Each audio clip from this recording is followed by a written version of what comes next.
A questão da população em situação de rua é um problema no mundo todo. O que você pensa quando vê essas cenas? Tristeza? Indignação? Talvez até impotência. Mas e se eu te dissesse que existe um lugar onde essa realidade é quase inexistente?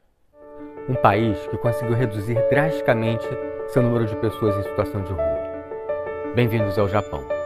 Enquanto países como os Estados Unidos e o Brasil enfrentam crises crescentes em relação à população em situação de rua, o Japão apresenta números surpreendentemente baixos. 0,004% de sua população vive na rua. Mas antes de celebrarmos um milagre, vamos conhecer a fundo essa realidade. Para entender a situação atual, precisamos voltar ao passado. A Segunda Guerra Mundial deixou o Japão devastado, com cidades destruídas e uma economia em ruínas. A pobreza era generalizada e muitos japoneses perderam tudo. Nesse contexto de crise, o governo japonês implementou políticas sociais e econômicas ambiciosas, com o objetivo de reconstruir o país e garantir o bem-estar da sua população. Houve um forte investimento em educação, infraestrutura e na indústria. O resultado foi um crescimento econômico surpreendente nas décadas seguintes, conhecido como milagre japonês. O PIB do Japão dobrou a cada 5 anos entre 1965 e 1980. Esse crescimento econômico certamente contribuiu para reduzir a pobreza e aumentar o número de empregos, diminuindo assim o número de pessoas em situação de rua. Mas só o crescimento econômico não explica tudo.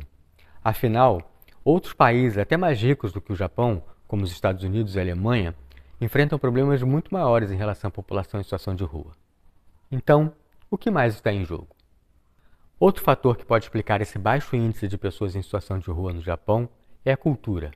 A cultura japonesa, com sua ênfase na harmonia, ordem e coletividade, desempenha um papel importante na forma como a sociedade lida com as pessoas em situação de rua. Existe uma forte pressão social para que as pessoas se adequem às normas e evitem causar problemas para os outros. Nesse contexto, pedir ajuda ou demonstrar vulnerabilidade pode ser visto como vergonhoso, tanto para a pessoa que está precisando de assistência, quanto para a sua família. O estigma associado à pobreza e à falta de moradia pode ser um obstáculo significativo para que as pessoas busquem ajuda e se reintegrem à sociedade. Além disso, o preconceito em relação à população em situação de rua é uma realidade no Japão. Recentemente viralizou por lá vídeos com humilhações a pessoas em situação de rua. Jovens batendo panela para acordar pessoas em situação de rua. Convidaram uma idosa para ir no mercado fazer compras. E aí quando ela chega no caixa com macarrão e biscoitos, as pessoas ficam rindo dela porque ela não tem dinheiro para comprar. Ela tinha sido convidada e ela teria suas compras pagas, mas eles fizeram uma piada com ela. Piada coisa nenhuma, porque isso não tem graça. Algumas pessoas acreditam que quem mora na rua é culpado pela situação em que está. Vivem ali porque seriam preguiçosos. Isso dificulta a criação de um ambiente de apoio e solidariedade. Claro, existem muitos japoneses que apoiam as pessoas em situação de rua, e se preocupam com essa situação.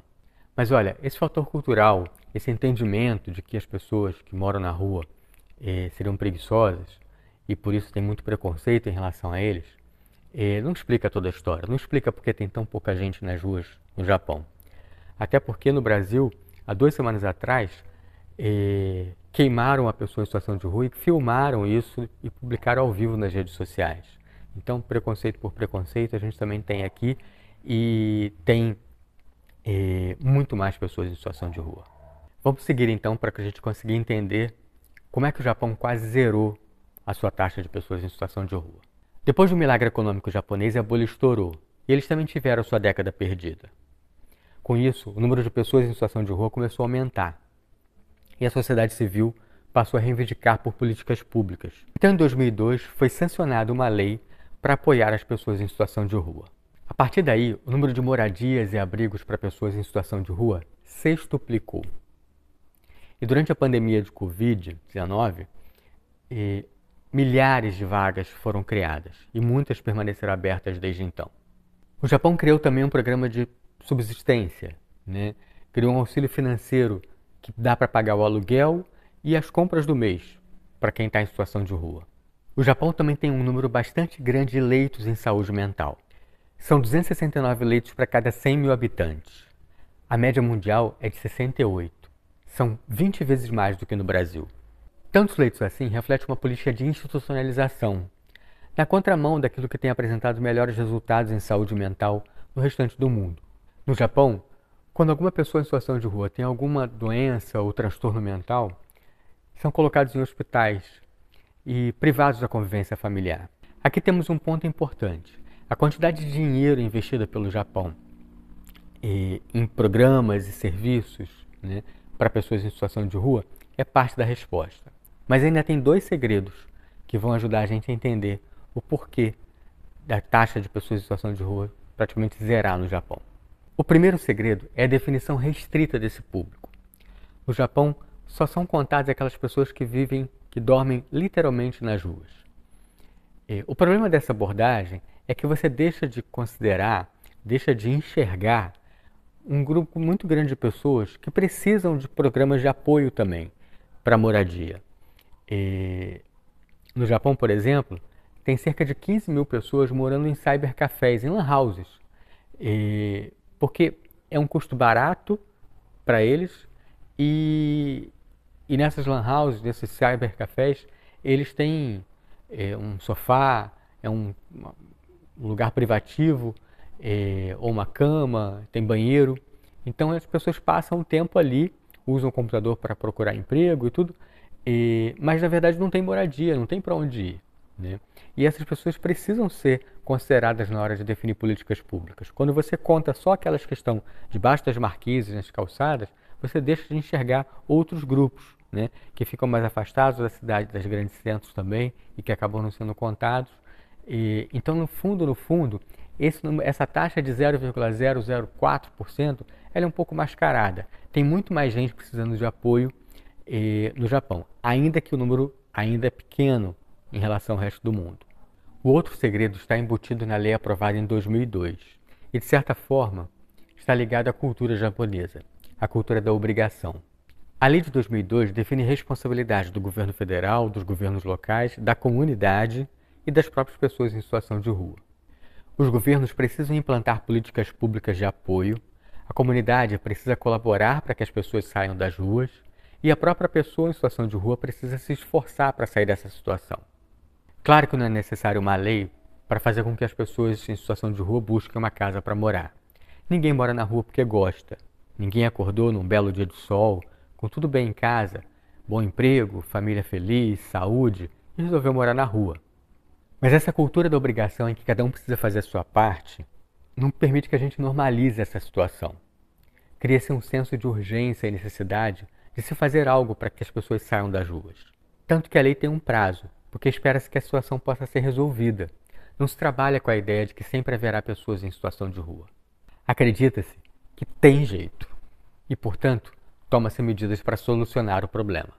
Essa urgência, às vezes, pode precipitar atitudes ruins, como durante as Olimpíadas, em que a polícia dava ordem de despejo para as pessoas em situação de rua, pessoas que não tinham casa para ser despejadas.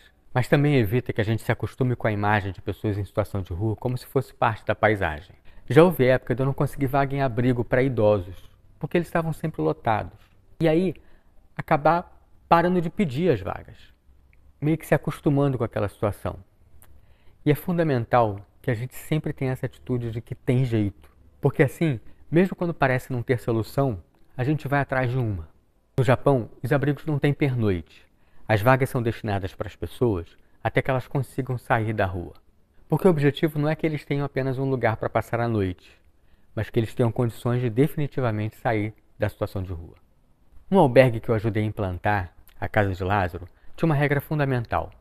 Não era um lugar para dormir, era um lugar para as pessoas saírem da rua. Elas podiam ficar o tempo que precisassem, enquanto estivessem fazendo por onde sair da rua. Era o mesmo sentido de obrigação previsto na legislação japonesa, e que ajuda a explicar por que tem tão pouca gente na rua. É importante ressaltar que, apesar dos avanços, a questão da população de rua no Japão ainda enfrenta desafios. O estigma social e a definição restrita de pessoa em situação de rua podem mascarar a real dimensão do problema. A abordagem coercitiva e a institucionalização de pacientes de saúde mental também são pontos que precisam mudar.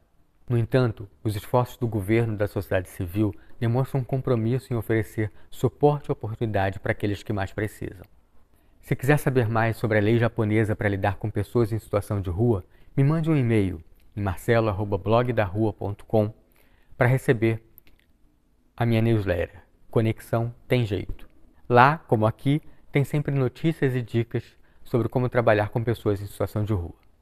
Se inscreva no canal, mande um e-mail para receber a newsletter e até a próxima.